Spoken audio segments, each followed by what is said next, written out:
bienvenue. Aujourd'hui, on se penche sur un discours important, celui de Maurice Kamto du 29 septembre 2012.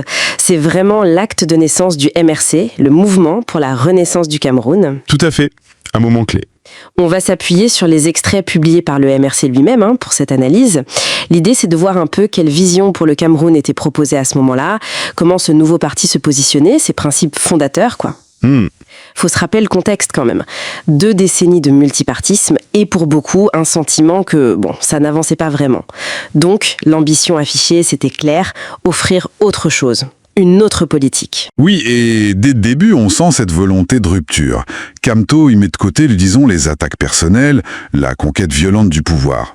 Non, ce qui est mis en avant, c'est le respect des institutions, des échéances républicaines. Et la patience ? La patience, oui, ça contrastait peut-être. Exactement. Ça contrastait avec une certaine impatience ambiante, peut-être. On est plus dans la construction que dans la confrontation immédiate, si vous voulez. Alors, comment il se définit, ce nouveau mouvement dans cet appel ? D'abord comme une force de rassemblement. C'est ça. Venant de partout. Partis, personnalités, société civile, diaspora. C'est l'idée.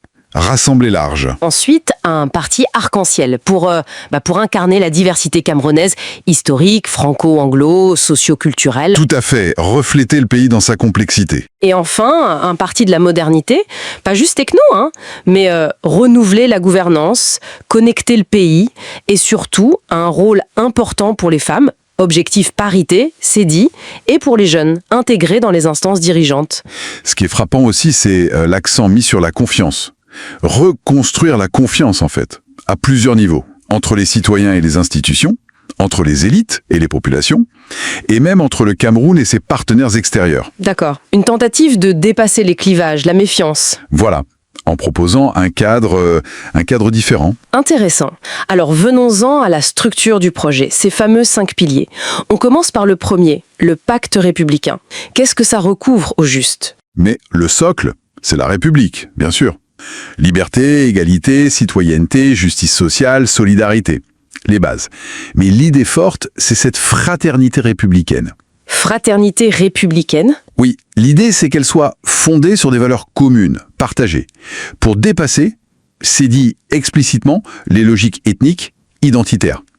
L'objectif, c'est la réconciliation. On mentionne spécifiquement la communauté anglophone et la paix. Mais attention, une paix basée sur la justice. D'accord, c'est clair. Et le deuxième pilier, il touche à un point sensible, le pacte éducatif et de la jeunesse. Ah oui, crucial. L'éducation s'est posée comme la priorité nationale. Vraiment. Avec un accent sur les sciences, la technologie, dès le plus jeune âge. Et puis, il y a la réponse voulue au chômage des jeunes, qualifié de massif, endémique et intolérable. Et la proposition concrète ? C'est le Service national de solidarité pour le développement, le Sénasord. L'idée, c'est d'en faire un lieu de brassage, d'ajustement formation-emploi, et aussi un endroit pour accueillir les initiatives, y compris celles de la diaspora. Bon, troisième pilier, le pacte productif, la vision économique, là. Alors là, l'État est vu comme un stratège, un libérateur d'énergie. L'objectif affiché, remettre le Cameroun au travail. Comment ? En stimulant la compétitivité des entreprises, l'innovation, l'acquisition de technologies. Il y a cette idée d'alliance État-privé et un lien fort entre production et recherche. C'est assez volontariste comme approche. D'accord. On passe au 4e, le pacte patriotique et stratégique avec la diaspora. Pourquoi ce focus spécifique ? C'est une reconnaissance, je pense, assez nette. Reconnaissance de leur patriotisme, oui, mais aussi de leur potentiel. La diaspora n'est plus vue seulement comme une source d'argent, mais comme, un vecteur de modernisation technologique, une vitrine. D'où l'idée d'une alliance stratégique pour le développement. Intéressant ce changement de regard. Et le dernier pilier, le 5e ? Le pacte de solidarité. De quoi parle-t-on ? Là, on est sur la cohésion sociale, la solidarité entre régions, en cas de crise par exemple, mais surtout une solidarité envers les plus vulnérables. Personnes âgées, handicapées, enfants, femmes seules, les démunis. Le texte va même jusqu'à évoquer une couverture santé universelle de base et la prise en charge de certains actes spécifiques, comme la césarienne. C'est vraiment l'affirmation d'un devoir de protection sociale. D'accord. Et si on met tout ça bout à bout, ces 5 piliers, on voit une vision assez globale, non ?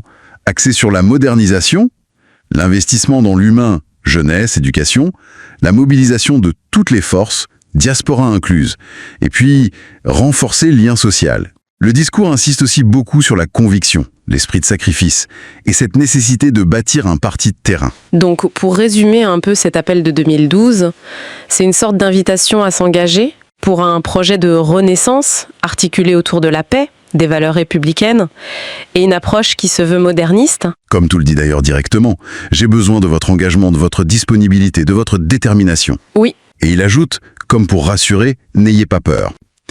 Cette vision, ces principes, ils ont été posés en 2012. Comment est-ce qu'ils ont vécu, évolué? Comment ont-ils été confrontés, disons, aux réalités politiques camerounaises depuis? C'est une piste intéressante à explorer sans doute.